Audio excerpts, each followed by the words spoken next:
সময় কিন্তু কারোর জন্য বসে থাকে না। সময় কিন্তু ঠিকই চলে যায়। আর সময়ের সাথে, সাথে মানুষগুলোও বদলে যায়। তো যাই হোক আজকে সকাল থেকে সারাদিনের ব্লগটা আমি আপনাদের সাথে শেয়ার করছি। প্লিজ স্কিপ না করে ফুল ভিডিওটা দেখবেন আশা করি। আজকে ডেইলি ব্লগটাও আপনাদের কাছে অনেক অনেক ভালো লাগবে। আসসালামু আলাইকুম, আমি সাদ সাথী। আলহামদুলিল্লাহ আমি ভালো আছি। আশা করি আপনারাও ভালো আছেন। Welcome my new another daily blog. তাহলে চলুন কথা না বাড়িয়ে আজকে ডেইলি ব্লগটাও আমরা শুরু করে ফেলি। তো আজকে আর ভালো লাগছে না, তার জন্য রাত্রে আপনাদের ভাইয়া পাউরুটি নিয়ে এসেছে। আমি ডিম দিয়ে এই পাউরুটিগুলো ভেজে নিয়েছি। এই পাউরুটি আজকে আমাদের নাস্তা। তো আগে আমি মাকে দিয়ে আসবো, কিন্তু বৃষ্টির কারণে আমি যেতে পারছি না। আর দেখছেন কি বৃষ্টি হচ্ছে। আর এই ভিডিওটা হচ্ছে কিন্তু গতকালকে ভিডিও। তো গতকালকে সকালে অনেক বৃষ্টি হচ্ছিল। তো বৃষ্টি হোক যাই হোক মার রুমে যেতে হবে, মাকে ইনসুলিন দিয়ে আর নাস্তাটাও দিতে হবে। তো বৃষ্টি রুমে চলে আসছে, তো থাইটা লাগিয়ে দিলাম। তো থাইটা লাগিয়ে এখন চলে যাচ্ছি মাকে নাস্তা দিতে। তো মাকে নাস্তা দিয়ে আবার রান্নার প্রিপারেশন করতে হবে। তো আজকে রান্না করছি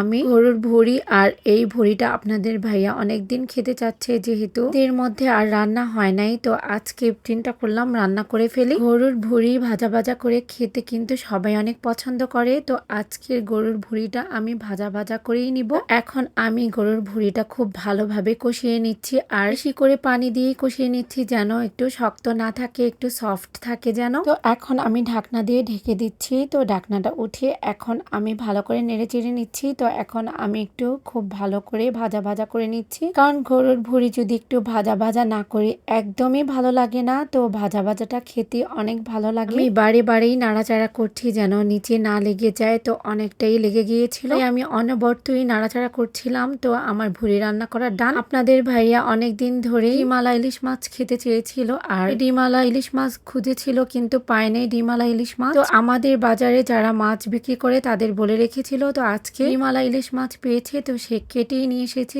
যেহেতু আমি মাছ কাটতে পারি না। ইলিশ মাছটা আমি কাটতে পারি, কিন্তু ও চিন্তা করলো যদি আমি না কাটি, তার জন্য কেটেই নিয়ে এসেছে। আর এখন আমার রান্না হয়ে গেছে, আর এখন বলছে টাটকা ডিম ভাজো আমি খাবো। তো কি করার, এখন টাটকা ইলিশ মাছের ডিম নিয়ে নিলাম ভালো করে ধুয়ে। এখন তাকে আর ছেলেকে বেজে দিতে হবে, আর সাথে আমিও তো আছি, কারণ ইলিশ মাছের ডিম আমারও ভালো লাগে। আমি বলেছিলাম একটা ব্রয়লার মুরগি নিয়ে এসো, বিকেল বেলা নাস্তার জন্য লাগে। নুডলস রান্না করার বা চিকেন ফ্রাই খেতে চাচ্ছে ছেলে, তো তার জন্য আনতে বললাম। আপনাদের ভাইয়া নিয়ে এসেছে। আর এখন আমি হলুদ মরিচ লবণ মাখিয়ে নিচ্ছি ডিমের মধ্যে। তো হলুদ মরিচ দিয়ে আমার ডিমটা মাখানো হয়ে গিয়েছে, আর আমার ফ্রাই প্যানটাও গরম হয়ে গিয়েছে। আর আমি পরিমাণ মতো তেল দিয়ে এখন এক এক করে তেলের মধ্যে আমি ডিমগুলো ছেড়ে দিচ্ছি। আর ডিমটা আমি এখন মাঝখান দিয়ে কেটে নেব, যেহেতু আমি আপনাদের ভাইয়ার মাকেও দিতে হবে। আর আপনাদের ভাইয়া কিছু সবজি নিয়ে এসেছে, ঘরে একদমই সবজি ছিল না। প্রথমে সেই সবজি নিয়ে আসেন নাই, মাছ মুরগি নিয়ে এসেছে। তো তাকে বললাম কোনো সবজি নাই, শুধু কি মাছ খাবো। আর আপনাদের ভাইয়া টমেটো নিয়েছে, কিন্তু টমেটো রেখে এসে পড়েছে।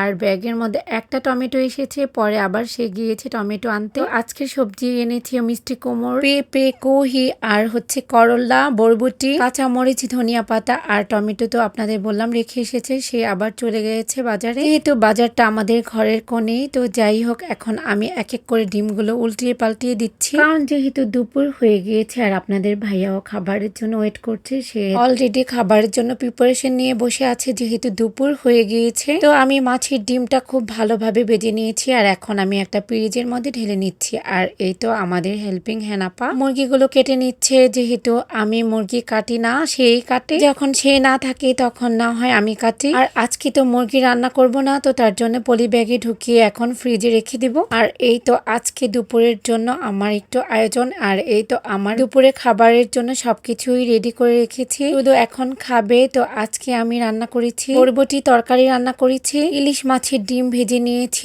আর সাথে হচ্ছে গরুর ভুড়ি রান্না করেছি। তো এখন বাবা, ছেলে আর সাথে আমিও খেতে বসবো। তো খাওয়া দাওয়া করে রেস্ট নিয়ে একটু আমি আমার মামাতো বোনের বাসায় যাব। সে অনেকদিন যাবত আমাকে কল দিচ্ছে যে এসে ঘুরে যাও, তো যাওয়া হচ্ছিল না। তো চিন্তা করলাম আজকে একটু ঘুরে আসি। তো যাওয়ার পরে সে যে কত আইটেম করেছে আমার জন্য, আম কেটে দিয়েছে, পেয়ারা দিয়েছে, আর আপুর হাতের মজাদার চাউমিন রান্না করেছে, হোমমেড বার্গার তৈরি করেছে। আর বার্গার আর চাউমিনটা খুব মজার ছিল, আমার খুবই ভালো লেগেছে। তো যাই হোক কথা বলতে বলতে শেষ পর্যায়ে চলে এসেছি। আর আজকের ব্লগটা যদি আপনাদের কাছে ভালো লেগে থাকে প্লিজ কমেন্ট সেকশনে কমেন্ট করে জানাবেন। আজকে ডেলি ব্লগটা এখানে শেষ করছি, ভালো থাকবেন সবাই, আল্লাহ হাফিজ।